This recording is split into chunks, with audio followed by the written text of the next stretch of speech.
Mi familia me colgó cuando pedí $200. Tenía 500 ganados de la lotería en secreto. Cuando el número apareció en la pantalla de mi teléfono, sentí que el mundo se detenía. No fue alegría, no fue euforia, fue vértigo. $500 millones. El mayor premio de lotería en la historia de mi estado. Me senté en el borde de la cama porque las piernas dejaron de responder. Pensé que era un error, pero llegaron los correos oficiales, las confirmaciones legales. No había duda, había ganado. Y lo primero que me vino a la mente no fueron mansiones ni viajes. Pensé en mi familia, en las miradas de decepción, en mi madre bajando la voz cuando hablaba de mí, como si mi nombre fuera una vergüenza. En mi hermano mayor, siempre exitoso, siempre recordándome que yo era la que nunca terminaba nada. Y en mi hermana menor, la única que todavía me escribía en Navidad. Pude haberlos llamado a todos, pude haber gritado la noticia, pero algo dentro de mí se cerró. No fue codicia, fue miedo, miedo de descubrir qué tan real era su amor. Por eso decidí probarlos. Esperé 3 días sin dormir, mirando el techo, imaginando escenarios. Al cuarto día hice la primera llamada. Llamé a mi madre. Le dije que había perdido el trabajo, que me habían embargado el auto, que estaba prácticamente en la calle, que necesitaba quedarme unas semanas con ella. Hubo silencio, un silencio largo, incómodo, luego una respiración corta, fría, y el clic seco de la llamada terminada. Me quedé mirando la pantalla, esperé un mensaje, cualquier cosa. Nada. A la mañana siguiente llamé a mi hermano, le pedí ayuda, le dije que necesitaba $200 para sobrevivir unos días. Se rió, una risa burlona. Siempre igual tú. ¿De verdad pensaste que esta vez sería diferente? No soy tu banco. Ya es hora de que crezcas. Colgué antes de que siguiera hablando. Tenía $500 millones asegurados legalmente, y aún así me sentía más pobre que nunca. Esperé un día más. La última llamada fue para mi hermana. Le conté todo, que había perdido el empleo, que estaba durmiendo en el coche, que no sabía qué hacer. No dijo nada durante varios segundos. Después preguntó dónde estaba. 2 horas más tarde recibí un mensaje. Salgo ahora. Tardo unas 3 horas. Aguanta. Vivía a casi 200 millas. Sabía que su coche apenas aguantaba trayectos largos. Sabía que no tenía dinero de sobra, y aún así vino. Llegó de noche, se bajó con los ojos cansados y me abrazó como si yo fuera lo último que quedaba de nuestra familia. No tengo mucho, pero puedes quedarte conmigo el tiempo que necesites. Ahí lo entendí todo. Ella no veía un fracaso, veía a su hermana. Esa noche, mientras ella dormía en el sofá, yo me quedé sentada en la cocina con el comprobante del premio guardado en la cartera. El papel parecía pesar toneladas. No lloré, empecé a planear. Porque en ese momento entendí algo que me dio más poder que los $500 millones. Ellos nunca volverían a decidir mi valor. Y lo que estaba a punto de hacer iba a cambiar el destino de toda mi familia. Pero lo que no sabía era que alguien más ya estaba observando. Dormí poco esa noche. Cada respiración de mi hermana desde la otra habitación me recordaba la verdad incómoda. Ella había cruzado 200 millas por mí sin hacer una sola pregunta, mientras el resto de mi familia había colgado el teléfono como si yo fuera una molestia. Al amanecer, el olor a café llenó el pequeño apartamento. Mi hermana se movía con cuidado, como si temiera despertarme. «Buenos días», dijo forzando una sonrisa. Tenía el rostro cansado, las ojeras profundas. «Hoy saldré a buscar trabajo. Podemos ir juntas. Conozco un supermercado que siempre necesita gente». No preguntó cuánto tiempo pensaba quedarme. No preguntó cómo había llegado hasta ahí. Simplemente me incluyó en su día. Pasamos la mañana arreglando pequeñas cosas del apartamento. Todo era tan cotidiano que por momentos olvidé que llevaba en el bolso un secreto capaz de destruir o salvar vidas. Al mediodía, mientras ella se duchaba, encendí mi computadora. Tenía que actuar. Usé datos que aún recordaba de cuando compartíamos seguro médico años atrás. En menos de 20 minutos abrí una cuenta bancaria a su nombre. Miré la pantalla durante un largo rato. Finalmente escribí el número con manos firmes. $200 estadounidenses. En el campo de descripción escribí: «Gracias por no soltarme cuando todos lo hicieron». Antes de confirmar dudé. ¿Y si pensaba que era un error? ¿Y si intentaba devolverlo? Cerré la laptop sin enviar nada. No, eso no era suficiente. Esa misma tarde le dije que tenía una entrevista y necesitaba salir sola. Me ofreció el coche sin dudar. «Ve con cuidado, avísame cuando llegues». En lugar de ir a una entrevista, conduje hasta una oficina notarial. Allí firmé los documentos de una propiedad que había comprado días antes usando intermediarios. Una casa sencilla, aislada, con jardín, seguridad y paz. La casa ahora estaba a su nombre. Salí con un sobre en el bolso. Las llaves pesaban más que el dinero. Cuando regresé al apartamento, el auto de mi hermano mayor estaba estacionado frente al garaje. Sentí el estómago caer. Entré despacio. Desde la puerta escuché su voz alta, dominante. «No es justo. Siempre terminamos cargando con tus errores». Mi hermana intentaba responder, pero él la interrumpía una y otra vez. «Mamá está preocupada. Dice que esta vez cruzaste un límite». Entré en la cocina. Él me miró y sonrió con desprecio. «Mira quién apareció. Vine a salvar a mi hermana de otro de tus desastres». Sentí la sangre subir a la cabeza, pero mi hermana puso la mano sobre mi brazo, un gesto pequeño, protector. «No la insultes. Ya es suficiente». Eso lo enfureció más. «¿Ahora la defiendes? Siempre igual tú, siempre eligiendo el lado equivocado». Se fue minutos después todavía burlándose. Cuando el auto desapareció, mi hermana cerró la puerta con manos temblorosas. «Vino porque mamá llamó. Le dijo que estabas inventando historias para sacarle dinero». No respondí. Me senté en el sofá. Fue en ese momento cuando tomé la decisión final. No iba a salvar solo a mi hermana, iba a protegerla. Al día siguiente le pedí que me llevara a una gasolinera. Antes de bajarme del coche, dejé el sobre con las llaves en el asiento del acompañante. ¿Recuerdas cuando decíamos que algún día todo cambiaría?, le dije. Me miró confundida. Ese día llegó. Cerré la puerta y empecé a caminar sin mirar atrás. Esa misma noche, mi teléfono vibró con un número desconocido. Un mensaje corto, frío, directo. Sabemos que no estás tan quebrada como dices. Ahí entendí que el peligro ya no era emocional, era real. No respondí al mensaje. Lo leí 1, 2, 3 veces con el pulso acelerado. No había firma, no había amenaza explícita, pero el subtexto era claro. Alguien estaba mirando. Cuando regresé al apartamento, mi hermana estaba sentada en el sofá con el sobre en las manos. Aún no lo había abierto. Me miró como si no supiera si reír o llorar. ¿Qué es esto? Me senté frente a ella. Ábrelo. Sus dedos temblaban cuando sacó las llaves. Tardó unos segundos en entender. ¿Qué significa esto?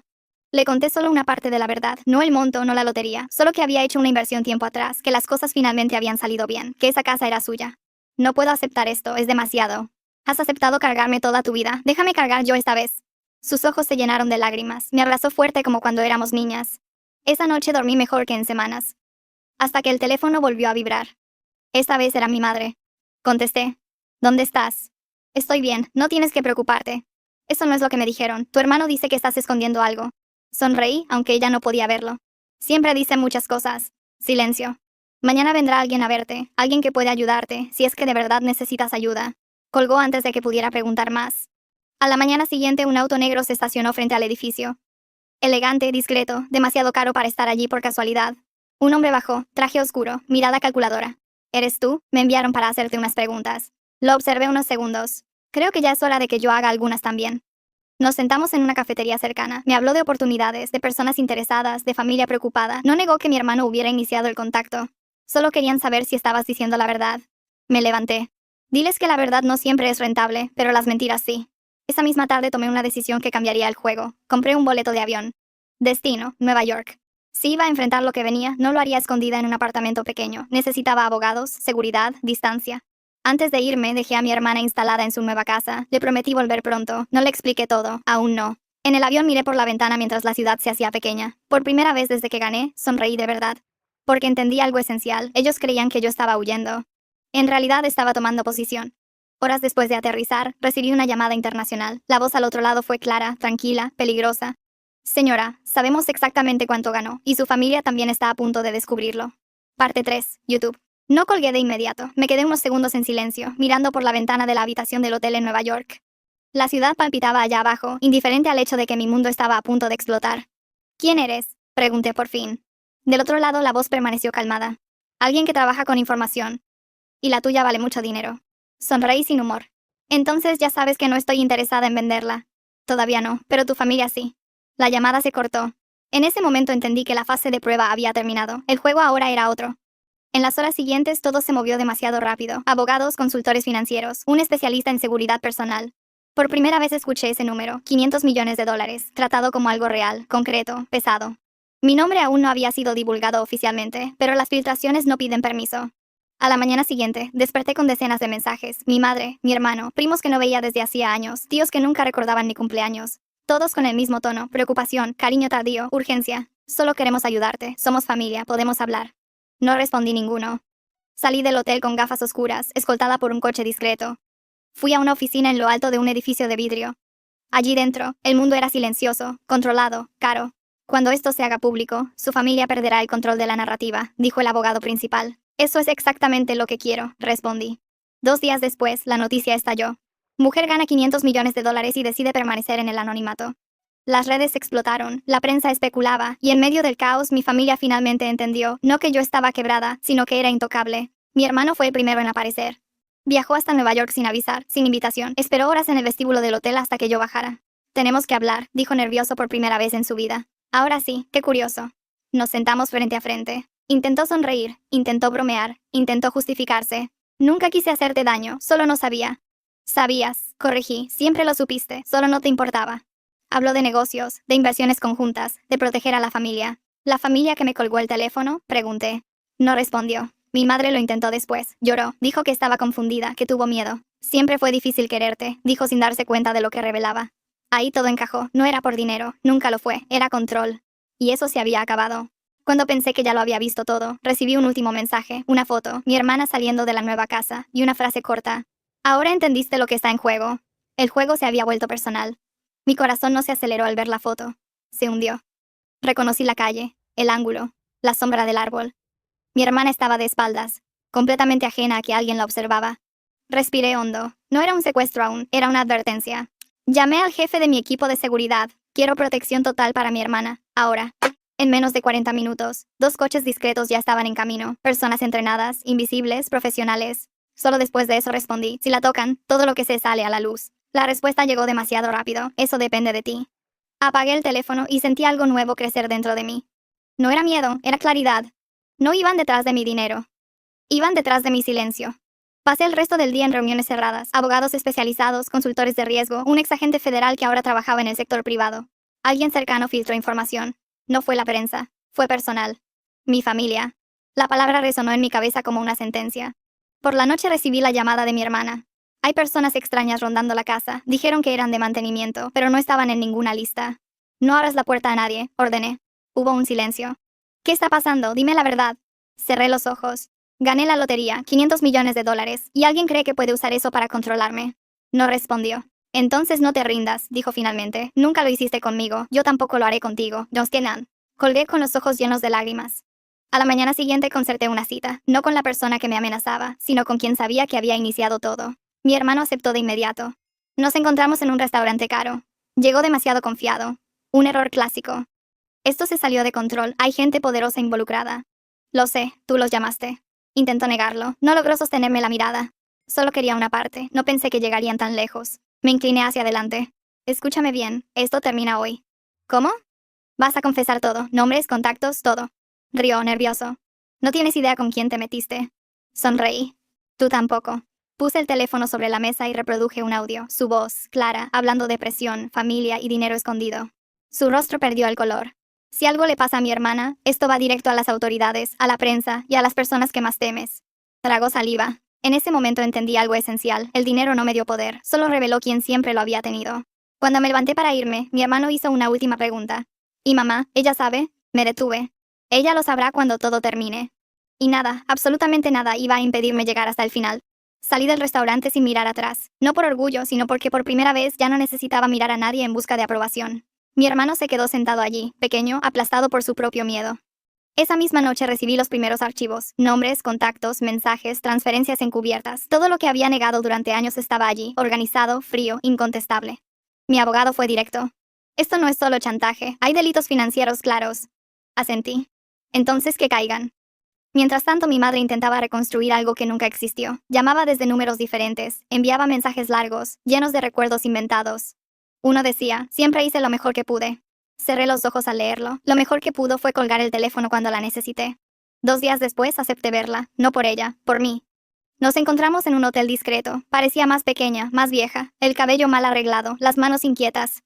No sabía, dijo apenas me vio. Te juro que no sabía nada. Me senté frente a ella. Sabías que me dejaste sola, eso fue suficiente. Lloró. Habló del pasado, de la presión, del miedo a equivocarse como madre. Siempre te vi fuerte, pensé que no me necesitabas. Mi voz salió baja, controlada. Los hijos no dejan de necesitar a sus padres solo porque sonríen. Intentó tocar mi mano. No lo permití. Esto no es un castigo, es una consecuencia. Salió de allí sin respuestas, sin perdón, sin control. Y entonces llegó el golpe final. Una conferencia de prensa. Yo no aparecí, pero los documentos sí. Los vínculos entre mi hermano e inversores dudosos, los intentos de usar mi nombre sin autorización, las amenazas indirectas. Todo. En pocas horas su nombre estaba en todas partes. Mi hermana me llamó esa noche. Todo está en silencio aquí, pero ya no siento miedo. Sonreí. Nunca fue tu miedo, siempre fue el mío. En ese momento comprendí algo liberador. No estaba destruyendo a mi familia, solo estaba dejando de sostenerla yo sola. Pero el juego aún no había terminado, porque las personas que me habían amenazado aún no habían aparecido. A la mañana siguiente dejaron un sobre en la recepción de mi hotel. Sin remitente. Dentro, solo una frase escrita a mano. Creíste que esto era solo familia, te equivocaste.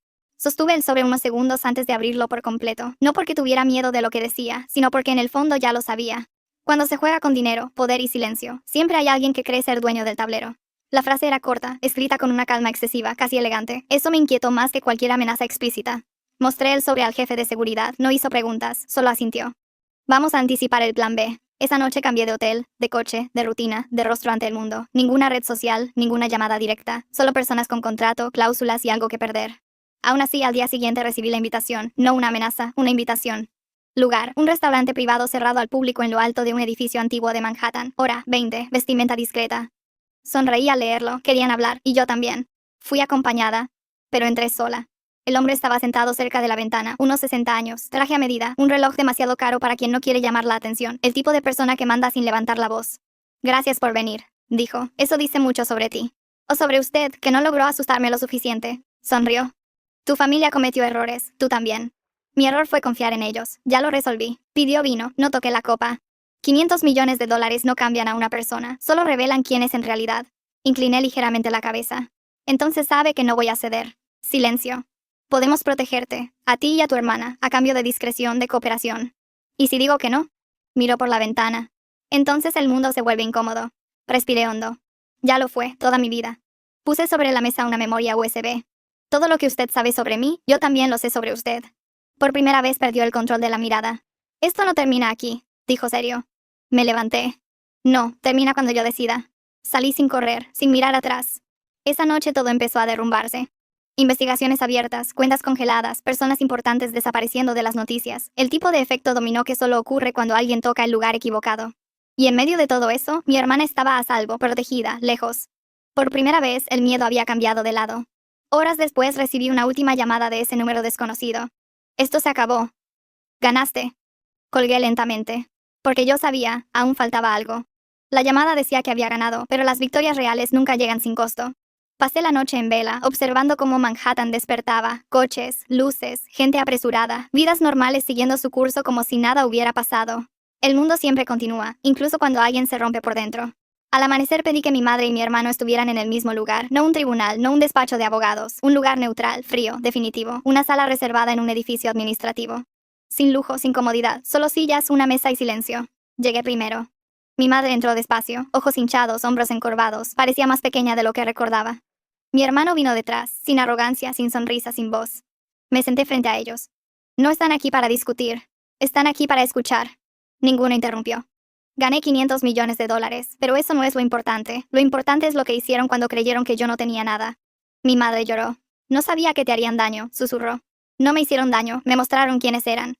Mi hermano bajó la cabeza. Yo solo quería asegurarme. Siempre fuiste impredecible. Sonreí triste. No. Siempre fui libre, eso es lo que nunca soportaste. Respiré hondo antes de decir la última parte. Esto es lo que va a pasar ahora. Se enderezaron, atentos. Van a firmar un acuerdo de confidencialidad absoluto. Nunca van a hablar de mí, nunca van a mencionar el dinero, nunca van a intentar acercarse a mi vida. Mi hermano abrió la boca para hablar. Levanté la mano. A cambio tendrán estabilidad, no riqueza, no lujo, seguridad, atención médica, una vida digna. Mi madre me miró con asombro. ¿Eso es todo? Eso es todo lo que merecen. El silencio cayó pesado. Y mi hermana no será mencionada jamás, ni por ustedes ni por nadie. Firmaron. No hubo abrazo, no hubo perdón, pero hubo cierre, y eso fue más de lo que jamás había tenido. Meses después visité a mi hermana. La casa estaba llena de luz, plantas en el jardín, risas en la cocina, paz. Me abrazó fuerte. ¿Valió la pena?, preguntó. Miré alrededor. El silencio tranquilo, la ausencia de miedo. Sí, porque no compré amor, compré libertad. Después de aquella reunión no sentí alivio, sentí vacío, no el vacío de quien pierde algo, sino el de quien finalmente entiende que nunca tuvo aquello que creía tener. La familia que intenté salvar con paciencia, silencio y sacrificio simplemente no existía como yo la imaginaba. Y aceptar eso duele. Viajé a Zurich 2 días después, no por lujo, sino porque allí había personas que no preguntaban por sentimientos, solo por números, riesgos y blindaje. Mi dinero necesita desaparecer del radar, le dije al consultor suizo. Con discreción total, quiero estructuras que no dependan de mi nombre. Él asintió. Imperturbable. El dinero no debe llamar la atención, las personas sí lo hacen. Firmé documentos, creé fundaciones, separé cuentas, estructuré trusts. Cada firma era como cerrar una puerta detrás de mí. Ya no había retorno a la vida simple ni a la ingenuidad. Esa misma noche recibí una llamada inesperada. Mi madre. No contesté. Minutos después, otra llamada, y otra, y otra. Apareció un mensaje. No puedes desaparecer así. Sonreí sola en la habitación oscura. Podía, y lo estaba haciendo. Al día siguiente, los periódicos informaron algo curioso. Mi hermano había salido de la ciudad a toda prisa. Viajes repentinos, reuniones canceladas. Un hombre acostumbrado a mandar ahora reaccionaba. Y cuando alguien reacciona, comete errores. Fue en París donde recibí la información. Estaba sentada en un café discreto, observando a los turistas pasar, cuando mi teléfono vibró con un mensaje cifrado de mi abogado. Él habló. Mi estómago se contrajo.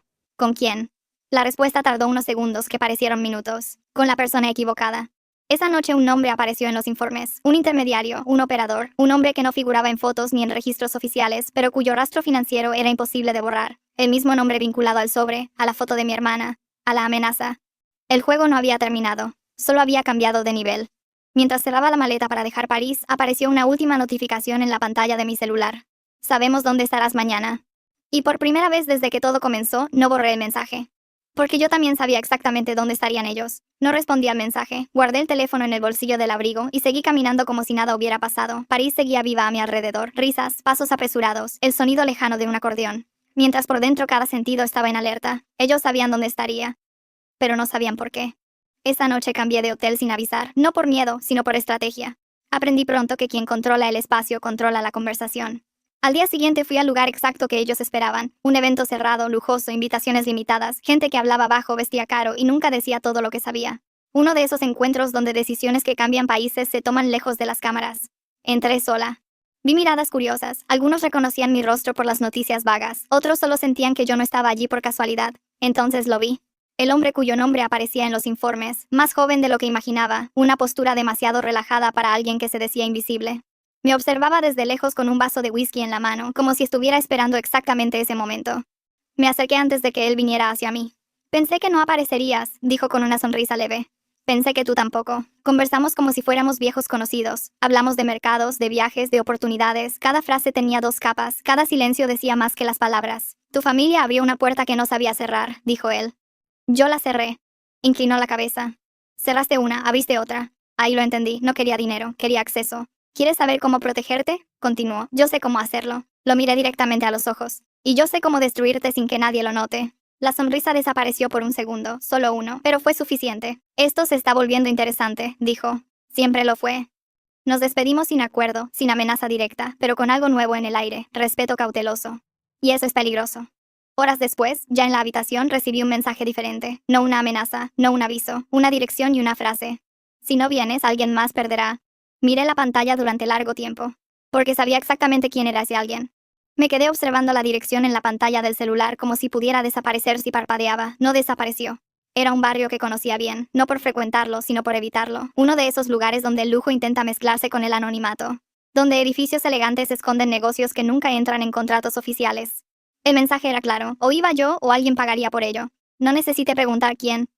Llamé a mi hermana de inmediato. ¿Estás en casa? Sí, ¿por qué? Respiré hondo. Quiero que salgas ahora. Ve a casa de una amiga. No vuelvas hasta que yo te avise. Hubo silencio. ¿Qué está pasando? Confía en mí. No discutió. Nunca lo hacía cuando sentía que algo era realmente serio. Cuando colgué, envié un único mensaje a mi equipo de seguridad. No me sigan, solo monitoreen. Necesitaba ir sola, porque ese encuentro no era sobre protección, era sobre control. Llegué a la dirección poco antes de la medianoche, un edificio antiguo, restaurado por fuera, pero con ventanas que no dejaban ver nada por dentro. El portero me reconoció sin preguntar el nombre, solo asintió y abrió paso. El ascensor subió demasiado despacio. En el último piso la puerta se abrió a un espacio amplio, minimalista, silencioso, luz tenue, muebles caros, ninguna señal de quién me había llamado. Hasta que oí pasos. Sabía que vendrías, dijo la voz detrás de mí. Era él.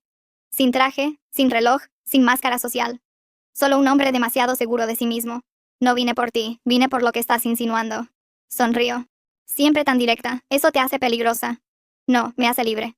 Se acercó a la ventana, observó la ciudad como quien mira un tablero. Tu dinero te puso en una posición incómoda, demasiado visible, demasiado rápido. Y tú creíste que podías usar a mi familia para equilibrar eso. No lo negó. Las familias siempre son el punto débil. Sentí la sangre hervir, pero mantuve el rostro neutro. Eso terminó. Se volvió lentamente. No, eso acaba de empezar. Colocó una tableta sobre la mesa, tocó la pantalla, la imagen apareció. Mi madre, sentada en una sala desconocida, nerviosa, mirando a los lados. No le pasará nada, siempre y cuando colabores. Mi corazón se cerró, pero mi mente estaba demasiado clara para entrar en pánico. ¿Qué quieres? Se acercó. Silencio, asociación, acceso. Tú sigues viviendo bien, yo sigo operando sin ruido. Crucé los brazos. Me estás subestimando. No, te estoy ofreciendo sobrevivir con elegancia. Sonreí. Eso ya sé hacerlo sola. Tomé mi teléfono y lo coloqué sobre la mesa. Mientras hablabas, 3 agencias diferentes recibieron paquetes con información. No pruebas completas, solo semillas. Frunció el ceño, por primera vez. ¿Qué información? La suficiente para que si algo le pasa a mi madre, todo crezca fuera de control. Silencio, largo, pesado. Eres más peligrosa de lo que pensé. No. Solo aprendí rápido. Cuando me giré para salir, habló. Esto no se decide en una noche. Me detuve en la puerta. No, pero esta noche decidiste no cruzar la línea. Salí sin mirar atrás, pero yo sabía, aquello no había terminado. A la mañana siguiente comenzaron los rumores, no noticias directas, no titulares, susurros. Movimientos extraños en el mercado, reuniones canceladas, personas importantes cambiando de país por tiempo indefinido. Mi nombre no aparecía, pero mi sombra sí. Viajé a Madrid ese mismo día, no por necesidad, sino por estrategia. Cuanto más me movía, más difícil era atraparme en un punto fijo. En el avión pensé en todo lo que había cambiado en tan poco tiempo. Meses atrás, yo era la hija problemática, la hermana inestable, la mujer que nunca llegaría a ningún lado. Ahora, personas que jamás se atreverían a mirarme a los ojos calculaban cada paso antes de pronunciar mi nombre. El dinero no cambió quién era yo, solo quitó el filtro. Cuando aterricé recibí un mensaje inesperado de un número que no tenía guardado. Tu madre está en casa, a salvo. Cerré los ojos por unos segundos. Pero el alivio duró poco, porque el mensaje siguiente apareció justo debajo. Esto se está volviendo demasiado grande para todos. Y yo sabía exactamente lo que eso significaba. Cuando algo se vuelve demasiado grande, alguien siempre intenta cortarlo. Esa noche recibí una invitación oficial, no secreta, no anónima, un evento internacional, jefes de fondos, familias poderosas. Y él estaría allí. Esta vez el juego sería en público. La invitación era demasiado elegante para ser inocente. Un sobre físico entregado en la recepción del hotel en Madrid, papel grueso, tipografía discreta, ningún logotipo, solo mi nombre, escrito con precisión quirúrgica.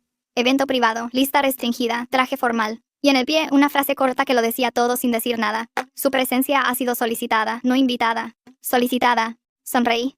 Cuando el poder se vuelve visible, deja rastros. Y quien deja rastros puede ser seguido.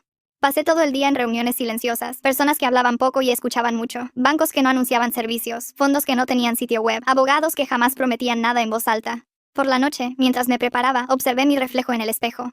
Ya no veía a la mujer que llamó fingiendo estar arruinada. Veía a alguien que aprendió a no pedir permiso. El evento se realizó en un palacio restaurado a las afueras de la ciudad. Portones altos, seguridad invisible, coches que no llamaban la atención pero costaban más que casas enteras. Entré sola. Dentro, el aire era denso, conversaciones en voz baja, miradas evaluadoras, personas que sabían exactamente quién era quién y quién fingía no serlo. Sentí el momento en que él me vio. No necesité mirar, el espacio entre nosotros pareció contraerse, como si el ambiente reconociera que dos fuerzas opuestas estaban en el mismo tablero. Me acerqué a una mesa alta, tomé una copa de agua, observé. Él conversaba con dos hombres mayores, sonreía, gesticulaba poco, cada movimiento estaba calculado para transmitir control absoluto. En cierto momento se apartó del grupo, vino hacia mí. No esperaba verte aquí tan pronto. Aprendí a no llegar tarde. Inclinó la cabeza. ¿Estás jugando un juego peligroso? No, estoy jugando mi juego. Caminamos lado a lado como si fuéramos aliados de antaño. Para quienes observaban desde lejos, parecíamos solo dos figuras influyentes, intercambiando impresiones. Hay personas aquí que no perdonan errores, dijo. Entonces no deberían cometerlos. Río bajo. Te has vuelto impredecible. Siempre lo fui, solo que ahora no te conviene ignorarlo. Pausó. Antes de alejarse murmuró. Al final de la noche alguien perderá algo importante. Lo miré directamente. No seré yo. Las horas siguientes fueron un desfile silencioso de alianzas siendo puestas a prueba. Personas se acercaban a mí con preguntas indirectas, comentarios vagos, intentos sutiles de medir hasta dónde sabía, hasta dónde llegaría. Respondí poco, observé mucho. Y descubrí cosas interesantes. ¿Quién hablaba demasiado? ¿Quién evitaba ciertos nombres? ¿Quién fingía neutralidad pero temblaba al oír la palabra investigación? Y sobre todo, ¿quién cambiaba de bando sin darse cuenta? Fue cerca de la medianoche cuando todo empezó a resquebrajarse. Un hombre se acercó, alguien que hasta entonces estaba claramente de su lado. Necesitamos hablar. A solas. Fuimos hasta un jardín interior iluminado por luces suaves. El sonido de la fiesta quedó lejos. Esto se está saliendo de control. Él prometió protección. Ahora promete silencio. No es lo mismo. Nunca lo es. Respiró hondo. Si caigo, caerán otros, y no todos merecen eso. Lo miré con calma. Nadie merece pagar por mentiras ajenas, pero todos pagan por las propias. ¿Qué quieres? ¿Verdad? En el momento correcto. Asintió lentamente. Y allí, sin contrato, sin apretón de manos, una lealtad cambió de dueño. Cuando regresamos a la fiesta, percibí algo extraño. Él ya no estaba allí. El hombre que lo controlaba todo había desaparecido. Su desaparición no causó un alboroto inmediato, y eso era lo más inquietante. En ambientes como aquel, el silencio no significa paz. Significa reorganización. Dejé el evento antes de que terminara. No por miedo, sino por instinto. Algo estaba a punto de suceder, y necesitaba estar lejos cuando la primera pieza cayera. En el coche, camino al hotel, mi teléfono vibró. Un solo mensaje. Ya eligieron. No decía quién. No decía qué. Pero yo lo entendí. Cuando llegué a la habitación, encontré otro sobre dentro. Un pendrive. Sin nota, sin amenaza, solo la certeza de que alguien intentaba salvarse. Me senté en el borde de la cama con el objeto en la mano, sintiendo el peso simbólico de aquello. Si lo abría, nada volvería a ser como antes. Pero eso ya era cierto desde hacía mucho tiempo. Conecté el pendrive al portátil. El primer archivo que apareció tenía un nombre simple, Origen. Y supe en ese instante que estaba a punto de descubrir quién había comenzado realmente todo. Abrí el archivo. No había videos, no había audios, solo documentos, fechas, transferencias, nombres que reconocía y otros que jamás imaginé ver juntos. El origen no empezaba conmigo, ni con el hombre de las sombras, ni siquiera con mi hermano. Empezaba años antes. Descubrí que el premio de la lotería nunca fue el verdadero detonante, fue solo el catalizador, la chispa final en un sistema que ya estaba listo para arder. Mi hermano había sido utilizado desde el principio, un intermediario débil, ambicioso, fácil de manipular. Pero la mente detrás de todo era mi madre. No por simple maldad, sino por miedo. Miedo a perder el control, miedo a envejecer irrelevante. Miedo a que yo, precisamente yo, la hija que siempre subestimó, fuera la prueba viviente de que estaba equivocada.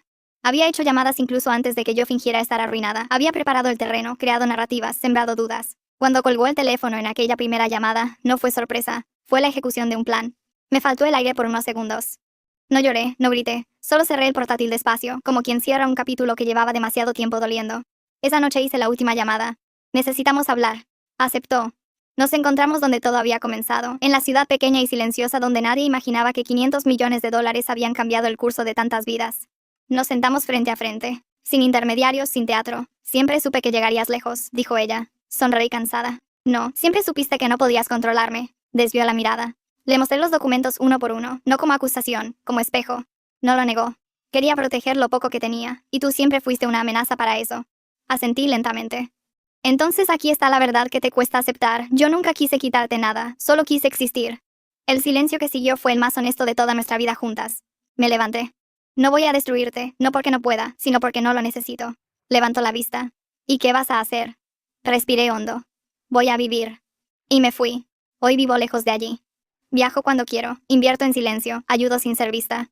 Mi hermana vive en paz, finalmente dueña de su propia historia. Mi hermano desapareció del juego.